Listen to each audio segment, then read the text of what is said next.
بسم الله الرحمن الرحيم لا شريك لك لبيك عرفات مکہ سے باہر ایک میدان ہے. یہ بہت برکت والی اور پاک جگہ ہے. اللہ تعالیٰ نے اس جگہ کی قسم بھی کھائی ہے.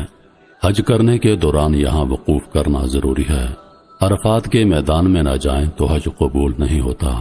جبل رحمت جو کہ عام طور پر جبل عرفات کے نام سے معروف ہے، مکہ مکرمہ کے مشرق میں واقع گرینائٹ کی ایک چھوٹی سی پہاڑی ہے. اسی پہاڑی پر نبی اکرم صلی اللہ علیہ وآلہ وسلم نے خطبہ حجۃ الوداع دیا تھا. اس کی تاریخی حیثیت یہ ہے کہ حضرت آدم علیہ السلام اور حوا علیہ السلام جنت سے زمین پر بھیجے جانے کے 200 سال کے بعد اسی مقام پر دوبارہ ملے. اس پہاڑ کے ارد گرد کے میدان کو میدان عرفات کہا جاتا ہے. مقام عرفہ یا عرفات مکہ مکرمہ کے جنوب مشرق میں جبل رحمت کے دامن میں واقع ہے، جہاں وقوف کرنا جیسا حج کا بنیادی رکن ادا کیا جاتا ہے. یہ میدان مکے سے تقریباً 16 کلومیٹر کے فاصلے پر ہے. میدان عرفات سال کے 354 دن غیر آباد رہتا ہے اور صرف ایک دن 8 سے 10 گھنٹوں کے لیے 9 ذی الحجہ ایک عظیم الشان شہر بن جاتا ہے. یہ 9 ذی الحجہ کی صبح آباد ہوتا ہے اور غروب آفتاب کے ساتھ ہی اس کی تمام آبادی رخصت ہو جاتی ہے اور حجاج ایک رات کے لیے مزدلفہ میں قیام کرتے ہیں. دور جاہلیت میں قریش نے حرم سے متعلق دیگر بدعات کے علاوہ مناسک حج سے وقوف عرفات کو بھی خارج کر دیا تھا.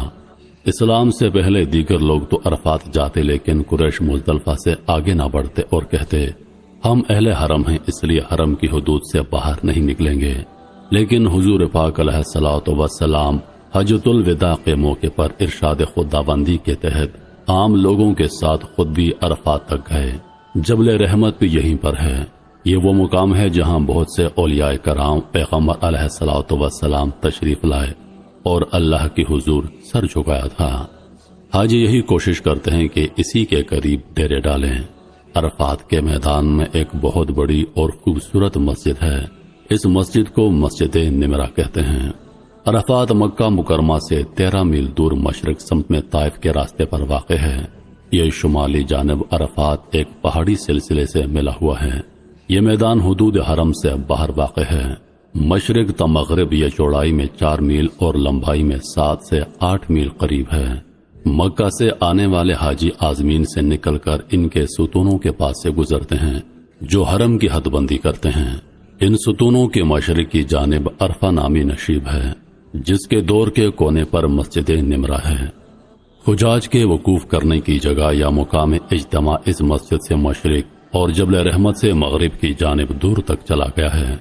میدان عرفات میں ہی آدم علیہ السلام اور حوا علیہ السلام دونوں نے جنت میں اپنی غلطی پر پشیمانی کا اظہار کرتے ہوئے اللہ تعالیٰ سے توبہ کی اور اللہ تعالیٰ نے انہیں معاف فرما دیا تھا.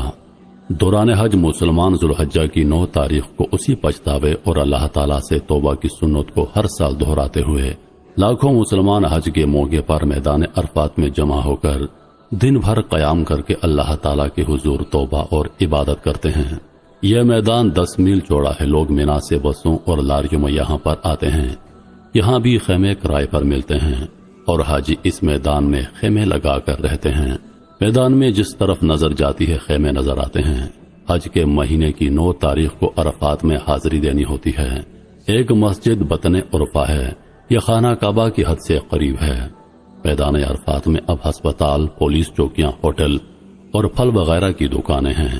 نہر زبیدہ بھی یہیں پر ہے. اب یہ نہر اوپر سے ڈھانپ دی گئی ہے.